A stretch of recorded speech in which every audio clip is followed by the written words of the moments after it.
ये वार्तालाप सुन रहे हैं। और जैसे परशुराम लक्ष्मण संवाद बड़ा प्रसिद्ध है, उसी प्रकार अंगद रावण संवाद भी बड़ा प्रसिद्ध है।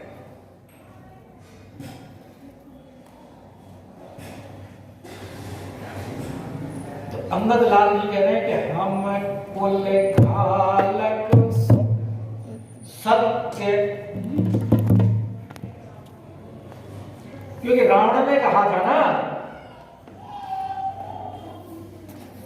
कि अंगद कहीं बाली कर बालक उपज वंश अनल कुल घालक। अरे अंगद, तू अपने को बाली का पुत्र कहता है,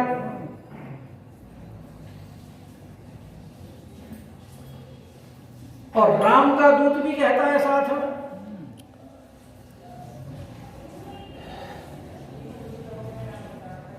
तो तू तो ऐसे उत्पन्न हुआ है जैसे बांसों के झुरमुट में अग्नि उत्पन्न होती है, क्योंकि बांसों की घर्षण से उत्पन्न अग्नि बांसों का ही नाश करती है। उसी प्रकार तूने बाली के कुल में जन्म लेकर के और बाली का ही नाश किया।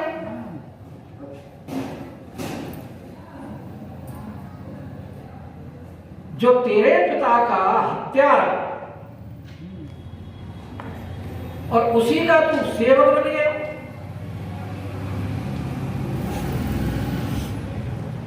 नहीं तो पुत्र तो पिता की कीर्ति को बढ़ाता है।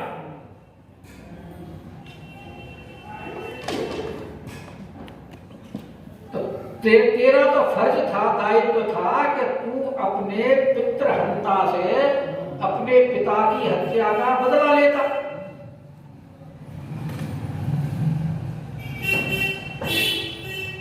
और उसके लिए ये प्रकार ने जहां से संभव तुझे सहायता लेनी चाहिए थी, मिल सकती थी, वहां सब प्रयास करता।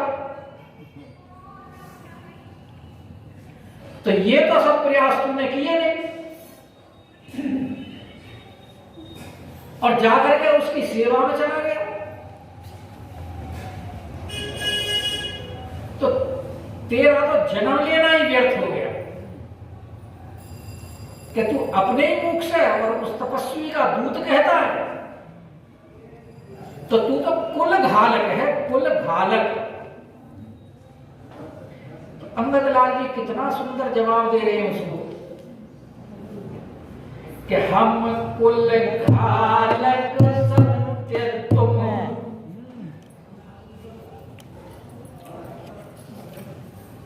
और कुल पालक 10 कि हम तो कुल के घालक हैं, नाश करने वाले हैं,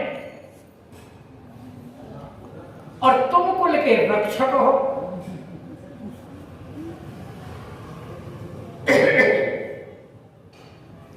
यानी कि हम जो भगवान की शरण में हुए हैं, भगवान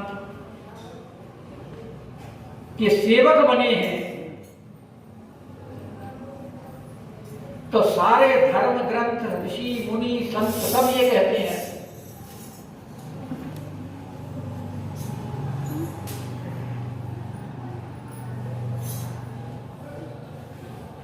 कि सो कुल धन्य हो मां सुनो, जगत पूज्य सुकुली, श्री रघुवीर परायण के नर उपज विनी। वो उत्तरकांड में आता है ना कि धन्य घड़ी जब होई सत्संगा,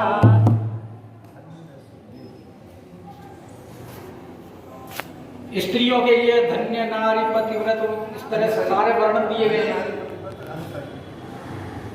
और उसमें ही अंत में ये आता है कि सो कुल धन्य, वो कुल धन्य होता है।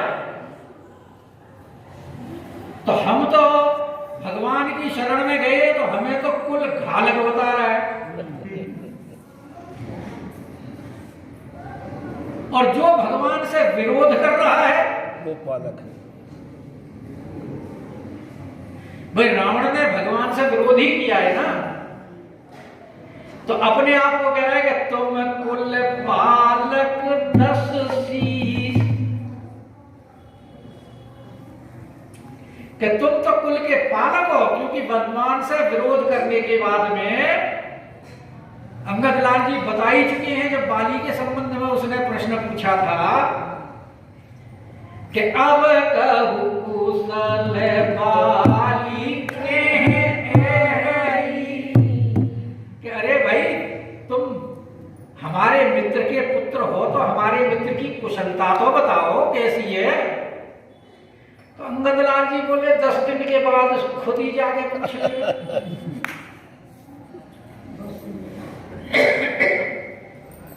क्योंकि बाली ने भी भगवान से विरोध किया, इसीलिए तो भगवान ने बाली को कहा भी था ये बात कि नारी सिखावन कीन न गाना, और मूढ़ तोई अतिशय अभिमान। अरे तू मूढ़, तुझे तो बड़ा अभिमान है। नारी ने तेरे को शिक्षा दी कि मुझे खबर मिली है कि सुग्रीव की मित्रता 2 बलशाली युवकों के साथ हुई है, इसलिए तुम्हारा जाना ठीक नहीं है। समझाया था, बहुत समझाया तारा ने, लेकिन उसने घमंड में अभिमानी था ना, तो नहीं मानी और भगवान से वैर किया। तो वैर का फल क्या मिला? वही अंगद लाल जी ने रावण को बताया कि राम विरोध कुशल जसी होई, कि राम के विरोधियों की कुशल कैसी होती है, वो रावण बाली मेरे पिताजी स्वयं तुम्हें समझा देंगे। और तुम राम का विरोध करके कुल पालक बन रहे हो, हमें कुल घालक बता रहे हो और स्वयं बन रहे हो कुल पालक। तो तुम्हारी इस बुद्धि के ऊपर धिक्कार, तरस आता है, क्योंकि जैसी बातें तुम कर रहे हो ऐसी बात तो अंधौ बधिर न अस कहे, कि कोई अंधा हो या बहरा हो वो भी ऐसी बात नहीं कहेगा।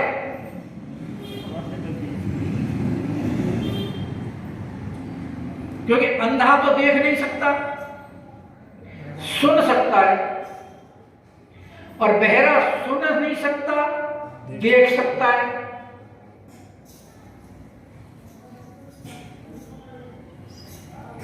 तो बहरा जो सुन सकता है, देख नहीं सकता, तो उसे ज्ञान हो जाता है सुनने से। और वेद शास्त्र पुराण इत्यादि सब राम जी के बारे में बताते हैं कि ये तो परब्रह्म है, तो ज्ञान हो जाना चाहिए। और बहरा देख सकता है लेकिन सुन नहीं सकता, तो देखने वालों ने देखा है कि उन्होंने ताड़का का वध किया,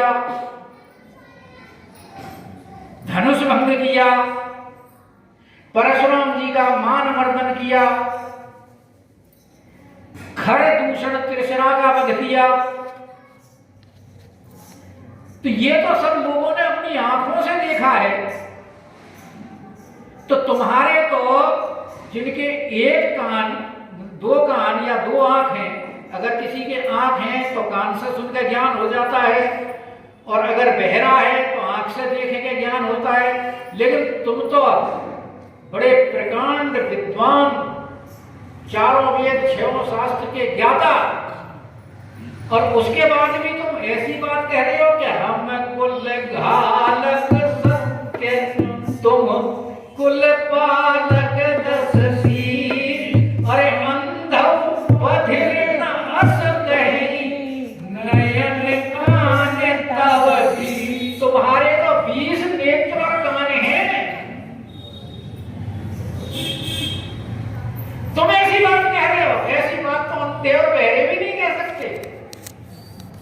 इसका मतलब 20 नेत्र कान होने से कोई लाभ नहीं।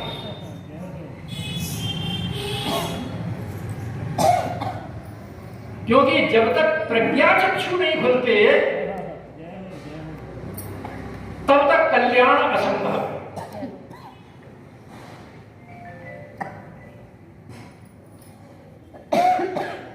और समझा रहे कतलाल जी आगे कि सेवे विरंची सोरे मुनि समुदायी, अरे चाहत जासु चरण सेवकाई। ये उस बात का उत्तर है कि निज मुख तापस दूत कहावा। रावण ने कहा ना कि अपने मुख से तो राम का दूत कह रहा है, उसका उत्तर है कि सेव विरंची सुर मुनि समुदाय। सबसे पहले भगवान शंकर का नाम है,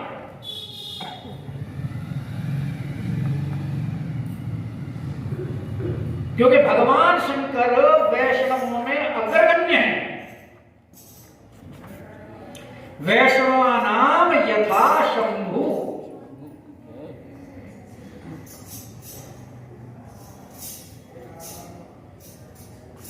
और रुद्र देह तजनेह बस। शंकर भगवान क्या हुए? अपना शरीर त्याग करके हनुमान वानर रूप में आए हैं। रुद्र देह तजी देह बस, इसलिए कि राम जी की सेवा प्राप्त हो जाएगी। और राम जी के साथ कैसा अटूट संबंध है शंकर भगवान का कि सेवक स्वामी सखा सीय पीके।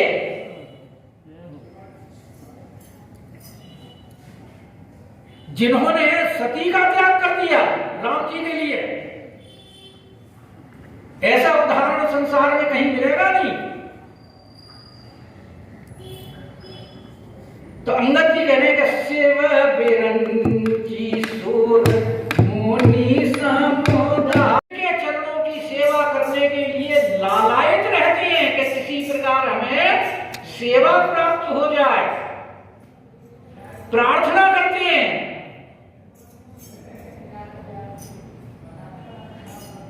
कि हमें अपने सेवक की सेवा ही दे दो। स्वयं ना दे सकते हो तो डायरेक्ट।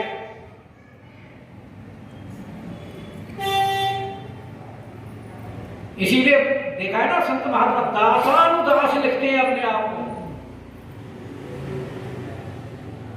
श्री किसी का नाम है मानो श्री राम शरण दास अनुदास, ऐसे लिखेंगे अपने आप को। तो कहते हैं दासों की सेवा भी मिल जाए तो भी बड़ा अपने को धन्य भाग्य मानते हैं। लेकिन हमें तो तासु दूत हुई, हमें तो अनायास मिल गई। हमारे पिताजी हमको राम जी की गोद में डाल गए, तो हमने तो कोई इसके लिए प्रयास किया नहीं सेवा के लिए, और हमें अनायास जो सेवा भगवान की प्राप्त हुई है, तो हमारे लिए तो कह रहे हैं कि तासु दूत हुई हमें कुल बोल, कि हम तो कुल को डुबाने वाले हो गए। अरे तेरी ऐसी बुद्धि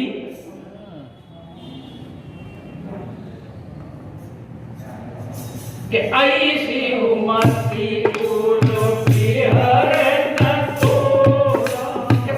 ऐसी उल्टी बात कह रहा है, असंगत बात कहते हुए तेरा हृदय नहीं फट रहा।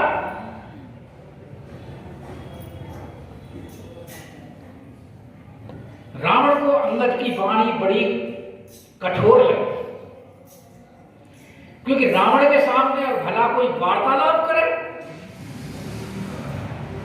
रावण के तो बन, क्योंकि उसके यहाँ तो दरबार में करे जोरे सुर दिसे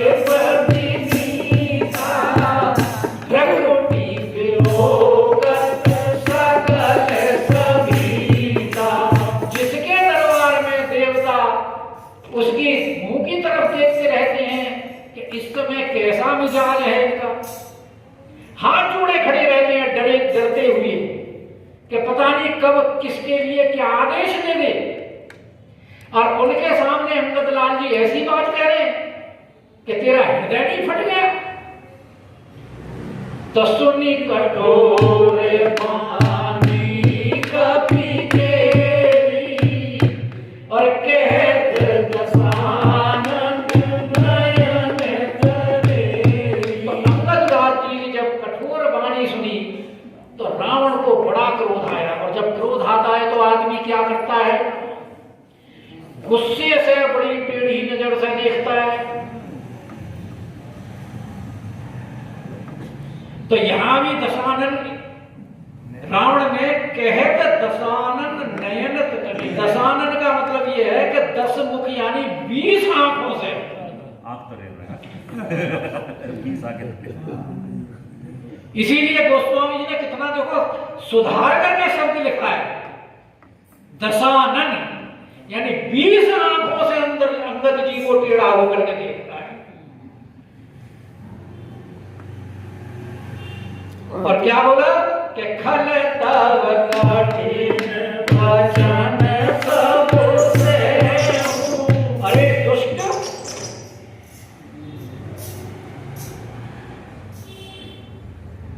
मैं तेरे सारे कठोर वचन सह रहा हूं, नहीं तो किसी की मजाल में मेरे सामने इतना बोल जाए।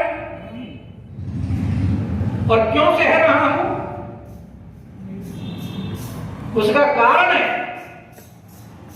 कि नीति धर्म में जानत हूं, क्योंकि मैं नीति और धर्म को जानता हूं।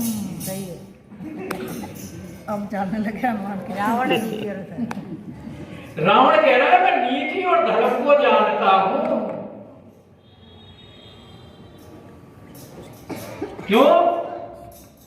कि तुम दूत हो, मेरे मित्र के पुत्र हो। और नीति क्या कहती है कि नीत विरोध न मारिए दूता।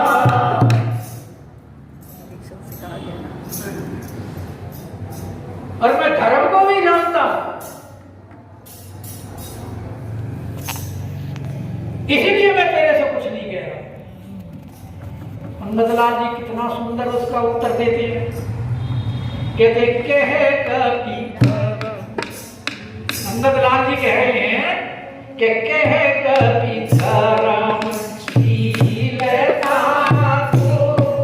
अरे ओ, हमने भी सुनी है कितने बड़े धर्मात्मा हैं आपकी धर्मात्मा बनेगा तो विश्व में डंका बज रहा है। कह कपि धर्म शीलता तोरी, और हम सुनी हमने सुनी है। क्या सुनी है? क्या धर्मशीलता सुनी है कि इतने बड़े धर्मात्मा हैं, स्त्रियों को चुराते फिरते हैं। कितनी बड़ी धर्मशीलता है।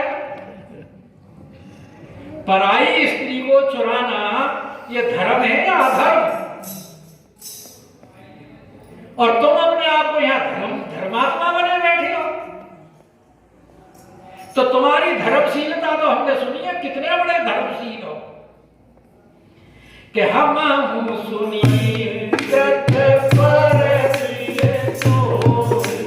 दूसरे की स्त्री को चुरा लाए, कितने बड़े धर्मात्मा है। और ये तो हुई धर्म की बात। अब नीति की बात सुन लो कि देखी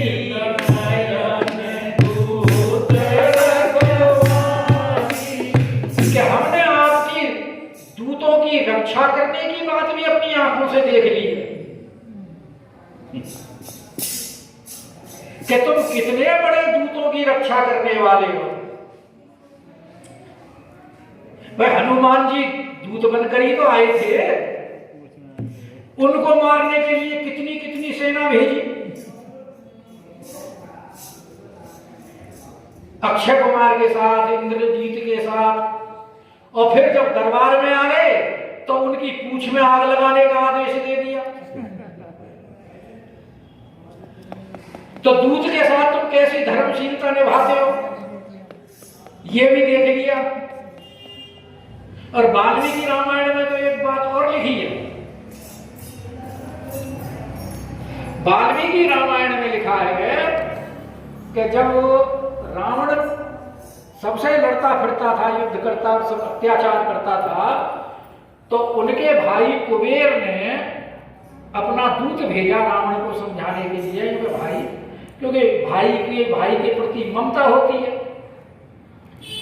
तो दूत समझाने के लिए भेजा कि तुम जो ये कर रहे हो ये ठीक नहीं है, नीति विरुद्ध है। हम लोग पुलस्त ऋषि के वंशज हैं, हमको ये शोभा नहीं देता जो आप कर रहे हो। तो रावण ने उस दूत को स्वयं अपने हाथों से मार दिया, दरबार में उसकी गर्दन काट दी और अपने राक्षसों को हुक्म दिया कि इसे खा जाओ। और 8 राक्षस उसके दूत को खा गए, उसके शरीर। तो इसीलिए कह रहे हैं कि देखी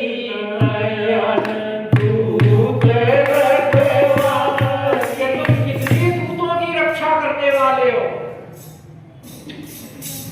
अरे बूढ़ी न मारा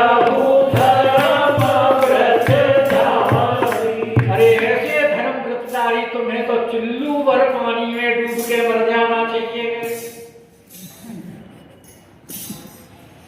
तुम जैसे धर्म व्रतधारी को तो चुल्लू भर पानी में डूब के मर जाना चाहिए, क्योंकि जो नीति और धर्म को जानने वाले हैं वो अत्याचार नहीं करते और नहीं सहते हैं। और योग तुम्हारी धर्मशीलता एक और उदाहरण प्रस्तुत करते हैं कि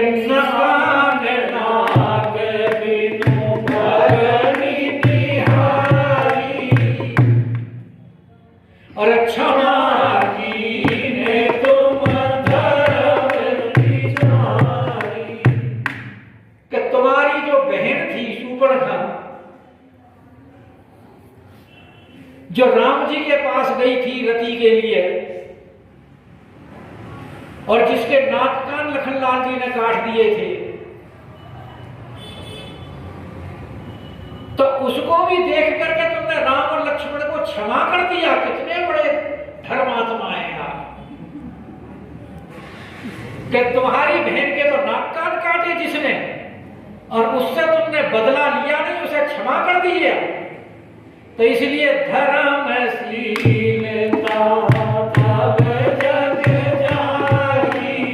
कितने बड़े धर्मात्मा है, हम जान गए। क्योंकि जहां तुम्हारा बस नहीं चलता वहां तुम धर्मात्मा बन करके बैठ जाते हो। हनुमान जी से बस नहीं चला, हमारे से बस नहीं चला, तुम हमारा कुछ बिगाड़ नहीं सकते।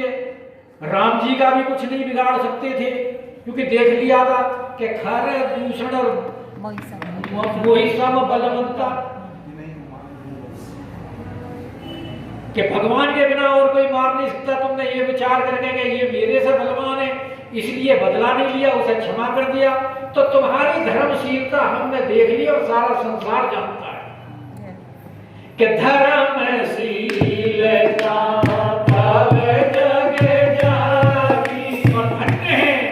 हमें आप जैसे धर्मशील व्यक्ति के दर्शन हुए कि